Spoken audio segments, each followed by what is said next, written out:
Yeah, everything's good. Thanks for asking. No problem. What's your preparation been like in the build-up to this fight, the biggest fight of your career? Everything gone to plan, ticked all the boxes, ready to go fight night? I think it's the same as usual. You know, like nothing's really changed. I've hit a couple PBs, been a bit less in some aspects.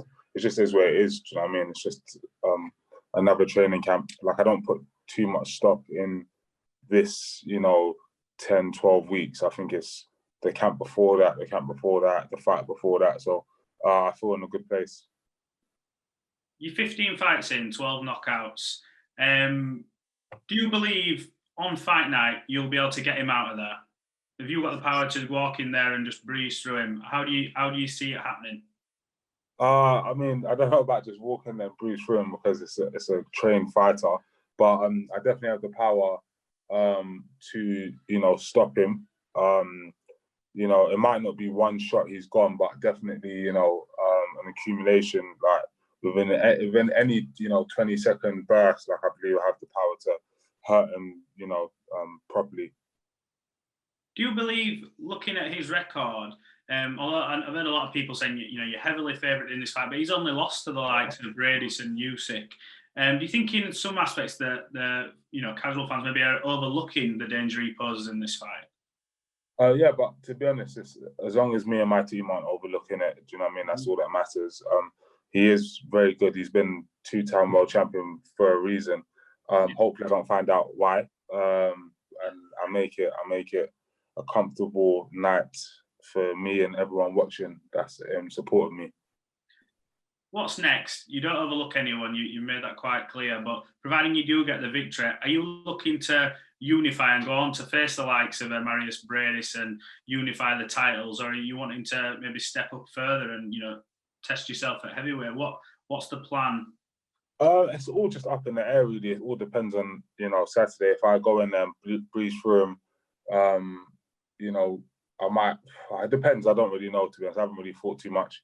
So Shane and that wants me to do a bit more at Cruiserweight and then move up. So that's probably what would be the case. But we just don't know. It depends what happens after I win and how everything's looking. No worries. Well, Lawrence, good luck for fight night. Wish you all the best. Thank you so much. Thanks, Matt. If we go to Joe from SecondsOut next, please. Hi, Lawrence. How's it going? It's going well, thanks. Cool. So I spoke to you in December before the fight was originally scheduled for, obviously. And you were mentioning how you're not the type of guy to get emotional, get soppy when people say, this is your time. But when you saw the video of former cruiserweights, world champions, wishing you luck, showing their belief, how did that make you feel? That was one time I felt warm and soppy. Yeah, it was a surprise. And secondly, it kind of made it a bit more real. Obviously, I have my own, selfish intentions and my own, motivations.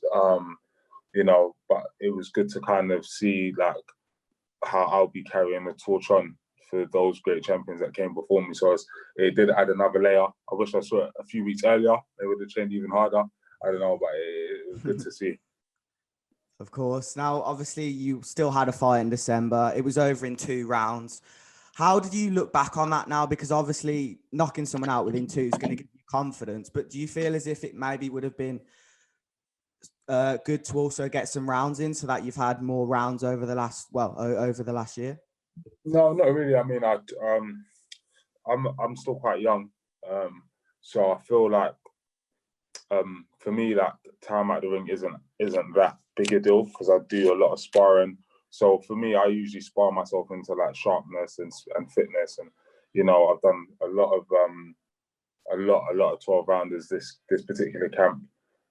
With no time I've sparred has there been less than 3 or 4. Well, it's been 4 guys every time. So I'm definitely in great shape. That's one thing I always know about myself. Like I've got professional testing. Just all round, I feel really confident with the round. So for me, like doing more rounds of fighting of actual competitive fighting, it's not going to do nothing for me. I'd prefer to get all my fights done for the rest of my career in the first 2 rounds, but obviously it doesn't always work like that. And lastly, can we get an exclusive answer on whether TKO will be your ring walk? I'm pretty sure it's just hit 200K, so it's only right. Is it? 200? Yeah. I need to go check it. Will it? I don't know. It depends. Obviously, it's got a little bit of explicit language in it, so we have to negotiate with the team, see what we can do. But regardless, you know what I mean. It's whatever is going to get me pumped before I go in and do what I have to do. I'm all right with. I appreciate it, Tom. Good luck. Thank you. Thanks, Joe. If you go to Jeff Powell from the Daily Mail next, please. Hi, Lawrence. Good to speak Hi, to you. How are you? I'm well. I'll first of all say it was an impressive change in you in the last fight. Clearly, the work with Shane McGuigan has been very good because you came up at least one level in the fight. What do you attribute that to mostly with that training? Well, in terms of Shane's involvement, I think he picks on me every single day. You know, he bullies me in the gym, and it's good. You know, because obviously I'm a very confident character, in my opinion. You know, I'm quite, I have a lot of self-belief, but, without it going overboard, he's very much the type to say, oh, no, what? Hold on. You haven't won a world title. I've won, trainer of the year. You know what I mean? And kind of allow me to know, when he says, don't hold in sparring, it's coming from a world-class coach. When he says, do this extra run, it's coming from world-class. So he's kind of set a precedent that he expects this standard from me, and when it comes to fight time, it's exactly the same. There was a definite alteration in the holding. You look much more interested in getting the shots off in the last fight, and it was really impressive. Thank you, and that's another thing that he's kind of drilled in. He's like, a lot of times I feel like because I'm a lot stronger than most cruiserweights, I feel in my head, okay, cool, I'm tiring them out, whatever. But Shane's obviously shown me through sparring and that it's doing my opponents more favors than me, because I can knock someone out by actually punching them. I'm not going to knock them out by holding. So he's been enforcing that in training. So that's been a good part. In terms of psychology, where are you with your university studies? Is it still on hold, or what is the position? No, it's still on hold. I've completed 2 years. I have the last one to finish, but I said after I finish boxing, I'll go back. Do you know what I mean? I've made that promise to my university, so I just need to go and do what I need to do now. Given that experience of that psychology and the variety you've had in your life as well as the boxing, how much does psychology come into play now for a really big fight against the guys? I only lost to two great fighters in terms of your mental thing. I think it comes in extremely handy. On my way to the bubble, I was trying to psych myself, and I just couldn't do it. I was really like, I don't really get overawed by occasions. Like, obviously, I haven't even thought about it until you asked that question. But in sociology, psychology, there's a lot of stuff that gets spoken about that isn't actually sports specific, but I see it sports specific. So, for example, if you've got a test coming up, sometimes you can get too nervous, and then it makes you underachieve because you're too psyched up. Do you know what I mean? So it's the same with boxing. I never allow myself to get too pumped, too anxious, too anything. I just like to keep it very neutral. Okay, it's a big fight, but ultimately strip that away. What is it? It's a tall puncher with good boxing fundamentals against a short southpaw with good boxing fundamentals. So it's like, how do we, which way do I step? When do I pounce? Do I feint? Do I shoot? So I just break it down to the reality, and then that helps me to kind of deal with the pressure. Wonderful. Thanks, Lawrence. Good luck Saturday. Thank you so much. Thanks, Jeff. If we go to Jonathan next, please. Jonathan Nagioff.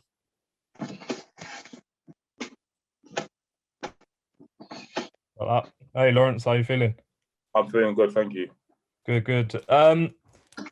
Jeff mentioned how the last fight you showed that aggressive style, you got Jaszewski out of there really quickly. But do you feel like that's been sort of testament to the work you and Shane have done over sort of the last few years? And how much more dangerous do you think you are now? Because in the early years, a lot of people mentioned, you're holding, but now you've got that and this sort of aggressive streak as well.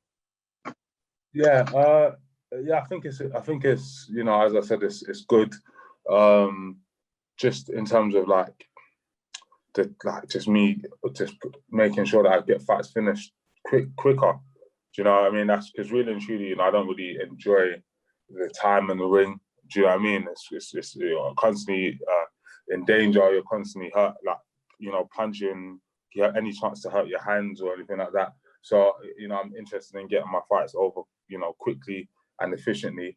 And there's more accolades in knockouts than there are in 12-round scrappy fights. So I'd rather get the accolades.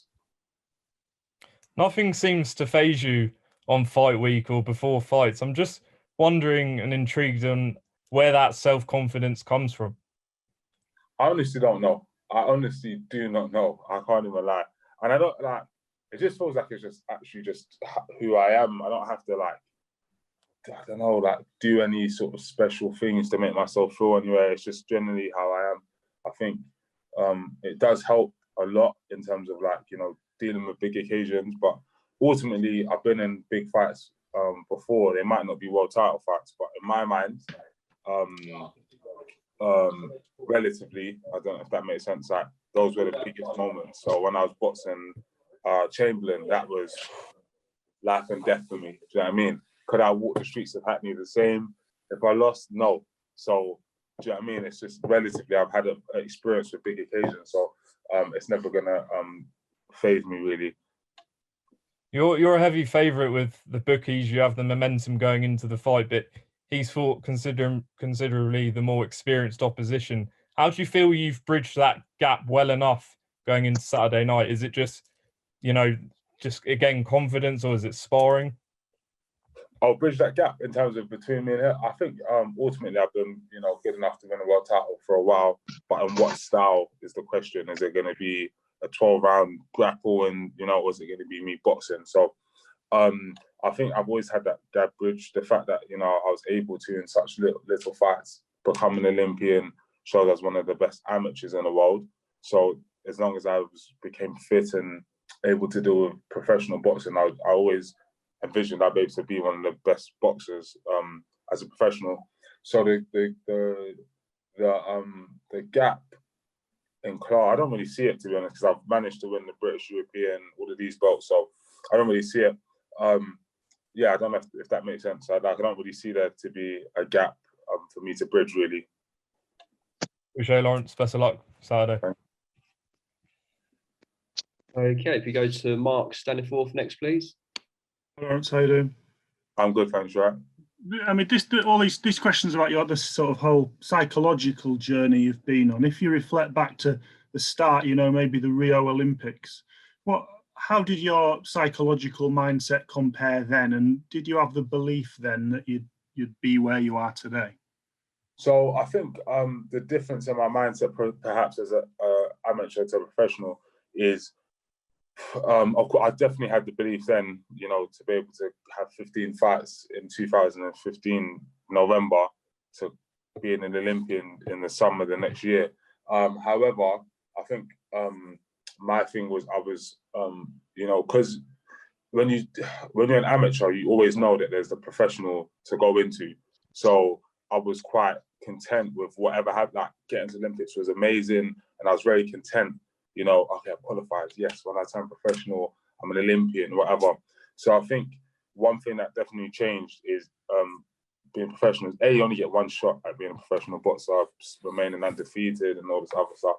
And secondly, I said to myself, I'll never allow myself to get content in, like, for example, I've got the world title shot. I'm forever going to be, what do you call it, a world title challenger. It's not good enough. I have to win the world title. And then when I win that, never say, oh, I'm world champion. It's like, there has to be more. So I have to just keep pushing. So my mindset is still very confident, but I'm hungry for to get as much as I can, as quick as I can. Do those two fights you had with Savon in the amateurs, are they long forgotten, or did you kind of take so much from them that they're something you can reflect back on, in, you know, how you built from those early setbacks? I mean, I feel like they're still, obviously, it's not like I, you know, overthink about them, but I think that those were important moments. One, to show me that I actually like boxing, because up until that point, boxing was very easy for me. Like, I generally, like, I just felt like I'm running through. No one can ever deal with me. So coming up against someone who was able to beat me convincingly twice, in my opinion. The second one, not as much. The first one, extremely convincingly.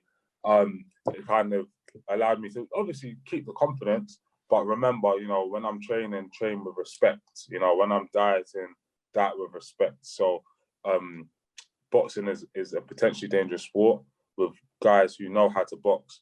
So it just really it taught me to respect boxing. Do you know what I mean? So I think that it's obviously stayed with me in the sense I still respect boxing now. Thanks, Lawrence. Good luck. Thank you. Thanks, Mark. If we go to Ames next, please. Ames here for Boxing News TV. Pleasure to meet you, Lawrence. How are you? Thank you. Good, thanks. Yeah. Good to hear, good to hear. Lawrence, last time round, the fight was scheduled. It didn't happen because of COVID. Is everything clear now? Is the fight on? Oh, we find out tomorrow, obviously, after we all get our test done, but it seems like it will be calm. Hopefully it goes ahead. Lawrence, I just wanted to quickly hone on probably what is the biggest criticism about, I'll say that again. I just wanted to quickly hone in on the biggest criticism as you as a fighter, in that your fights aren't the most entertaining to watch on what is going to be the biggest stage of your career. Is there any want for you to shed that tag of not being an entertaining fighter? Yes, quite simply. Yeah, I'll be honest. Obviously, with time, obviously that stuff becomes more clear. But I think if I can get a good knockout here in a exciting, I don't want it to be too exciting in terms of give and take, but I want it to be exciting in terms of me giving. I think it will be difficult with the run of form that I've had. I think I've had like four sole knockouts in a row. I can't remember how many I'm winning a world title by knockout. I think it'll be difficult for people to, you know, hold on to the past. It was, I don't know, a couple of years ago now, but we'll see.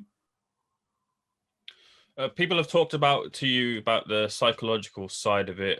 Interestingly enough, GLOWACKI said in an interview that he did, his criticism of you was that you'd not been in difficult times in your experience in your career. You don't know what it's like. The psyche, the mental side of it will be key, and he thinks he has that edge over you. What's your response to those comments by GLOWACKI? He won't be the person to put me in them positions, in my opinion. Obviously, I'm prepared for anything, but I doubt he's going to be the person that's going to be able to test my psyche. And ultimately, you know, it's all good. That kind of, you know, when you've been stopped or dropped X amount of times, do you have to say that kind of thing to make yourself feel better about it? But ultimately, the reality is it's physics. So when I hit him with, you know, my shots, if I'm able to land, he's going to, you know, have all the psyche he wants, but I'll take, you know, the one that he has and make it, you know, the reality very different. In what's going to be obviously your first world title fight, have you sought advice or been given advice from those who have been there and done it in their career, like the likes of AJ? Have they given you any specific advice? There's nothing specific. Obviously, I've got, you know, well wishers and, you know, people telling me to just go and enjoy myself. But ultimately, you know, everyone's different. And the type of person that I am, I'm quite sure, do you know what I'm saying, of what I have to do. And I just aim to be able to go out there and execute. And as Joe was talking about, you dropped a track called TKO. This time, the bubble, it's a very weird time. You got a lot of downtime. Will you use this time to write new tracks and get inspiration to write new lyrics? No, I think after I win the fight, then obviously the energy will be different. Do you know what I'm saying? So I think I'll be a better time. As for now, I'm just going to play PlayStation, FIFA, Call of Duty, and just chill out, eat food, and you know, mentally prepare to fight. All the best, Lawrence. Thank you. Thank you. Thanks, Ames. We've got John Treffaway looking to ask a question next. John, if you're there. Thanks, Dan. Hi, Lawrence. You okay? I'm good, thanks. You all right? Yeah, good, thank you. What are you expecting from Christoph on Saturday night? Do you think that there's been a couple of dubious points decisions recently over here? Do you think he might come forward and look for the knockout to try and take it out of the judges' hands? It's hard to say, really, because the two options he has is to, in my opinion, with his skill set and stuff like that, is to either, you know, come forward, you know, and risk it in terms, because obviously I think his team are not like what, no matter what they say, I think they can see that I've got natural punch power. So I think it'll be unwise. However, it's either that he does that, or the flip side is that he tries to box on the back foot and throw big looping counter left hands. So I think it's hard to tell. Regardless, you know what I mean, I'll be able to impose what I want to do to him on him, which is hit him hard from range and then, you know, take him out really. So I think I'm not sure which one he'll adopt, but either way, it's quite simple tactics as long as I'm able to execute. Fair enough. We talked a little bit about, some other people did, about his experience maybe. So should it go the distance? Are you worried at all that he's got that experience? This is the 5th time he's actually fought in a world title fight, and obviously it's your first. Should it go deep or late on? Are you worried, or do you just think your skills are just going to be too good? Yeah, quite simply, my fitness is, if you talk about fitness, my mental composure, my belief in my corner, all those things are kind of play a big factor. I don't really worry about 12 rounds. Like I said, this camp, I've done it twice a week for several weeks, like with good guys, you know, coming for it. So I'm mentally ready for it and physically ready. However, not only that, I think it's going to be very difficult for him to win rounds as well, because, you know, I have to make a lot of mistakes for that to happen. You know, ultimately, he is a lot shorter than me, not as fast. Lots of stuff. So I think I have a lot of advantages. It's just up to me to go out there and display them. Excellent. I'm loving the confidence. And just finally, before I let you go, someone did mention before about stepping up in weight. I know you won't look past Saturday in the fight, but what are your thoughts on the new bridger weight? And does that excite you that potentially, if you do step up in weight, because you are tall for the weight, that you could look to maybe do 2, possibly even 3 different weights, which you wouldn't have been able to do that before the bridger weight? Yeah, no, it is when you think about it, it is a good addition. And yeah, that's one that if I'm, you know, going to move up, I probably would do bridger and then super anyway. It depends really. We'll see how the weight goes. Have they started boxing and have they started sanctioning it yet? Or I'm not sure. I saw some bits about where they're ranking some people. One of your previous opponents we had on the show the other day, Isaac Chamberlain's been given a ranking. Okay. Oh, nice. Where's he ranked? Yeah. Do you know where he's ranked? I don't know. Sorry. The other reporter did it, but they have released some rankings on it. Yeah. You never know. Yeah, good stuff. Well, look, good luck Saturday night, mate. Thanks a lot, Lawrence. Thank you. Thanks, John. If we go to Fred Beck from Boxing Social next, please.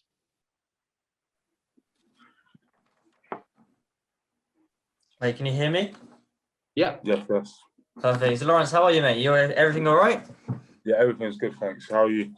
Yeah, I'm all right. It's been a long day today. It's a bit annoying, but it's good to look forward to this. So, Lawrence, 2 of your teammates, who've got fights on this card. So, has the training camp been any different this time?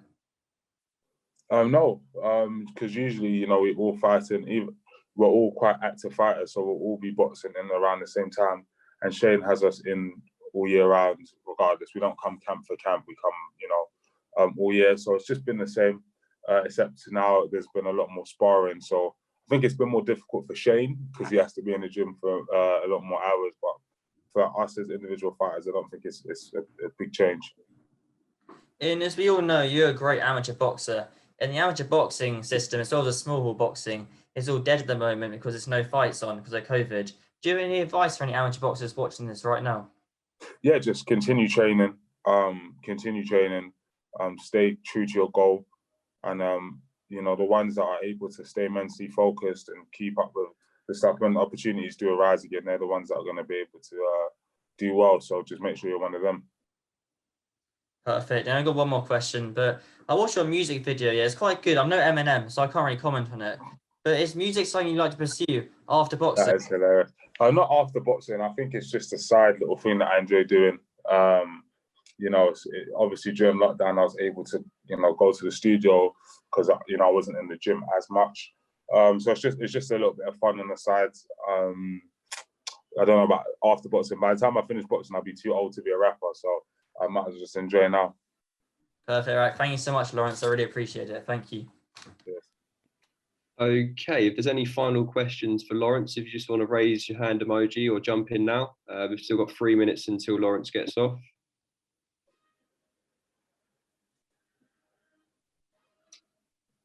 Yeah, Prime Fighter, do you want to jump in, mate? Yeah. Ready when you are. Yeah. Lawrence, can you hear me? Yes, champ. So, with the old music video and training camp and everything, how do you manage your time? To be honest, when it comes to, if you're talking about the music videos and stuff, what I do is before I start the intense part of camp, for example, this video was done after I beat GLOWACKI. So I had 2 weeks off. So in that 2 weeks, I'll do what I need to do in terms of video or whatever else. And then when it comes to like the rollout or releasing, everything's already done and in place. All it is for me is a click of a button and an okay on the phone. So it doesn't really take much management. And in terms of like actually making music or writing a book or anything else I've gone on, it's like it's as long as it's not physically demanding or too mentally exhausting, you're able to do your training and then use it as a release, perhaps, on your off day, just forget about boxing, relax and go and understand that there's more to life, which helps me once again dealing with the pressures of big fights or big occasions. Okay, and how has this fight been going for you training wise? Like obviously with the whole COVID thing, having to focus on training. How has that been for you? It's been calm. I think it's been okay. I think the fact that I had a fight in December really helped because obviously coming off of lockdown, I was a little bit heavier than I usually would be, and it was hard. Of course I stayed motivated, but it was hard to be really super motivated with the uncertainty. So it's good to get that first camp out of the way and then jump into this one. So this camp's been calm. And with COVID and stuff, fortunately, athletes are still allowed to train in gyms and stuff. So it's been not much different because ultimately, when you're boxing, you're in a sort of bubble anyway. Okay.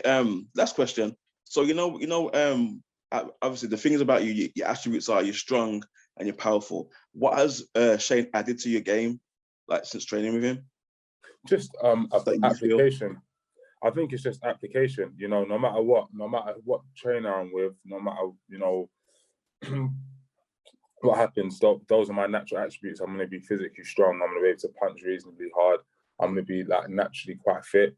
But it's like, how do I apply that? How do I get the power off? Do I which way do I step? It's just so many subtle things in boxing. So we've been working on little subtleties just to be able to get the shot off. Because ultimately, as soon as I hit, anyone clean, that something's going to happen. Not obviously as I've met so far. Some people will be hard to land the clean shot against. Some people will be landing clean, hard shots of their own. But ultimately, if I can get my shot off and they can't get theirs, I'm going to win by knockout. So that's what we've been doing. Okay, best of luck on Saturday, mate. Thank you. Anything you want to say to the fans before we go? Say that again? Anything you want to say to the fans before we go? Just go and watch TKO on YouTube right now. Lawrence Okolie TKO. On top of that, tune in Saturday. Watch me become a world champion, and let's just enjoy this ride because I'm gonna enjoy it. So hopefully you guys can enjoy it too. All right, thanks for your time, Lawrence. Man, appreciate it. Cheers. Okay, that concludes Lawrence's section. So Lawrence, really appreciate your time there, and we'll be seeing you in the bubble later this week. Cheers.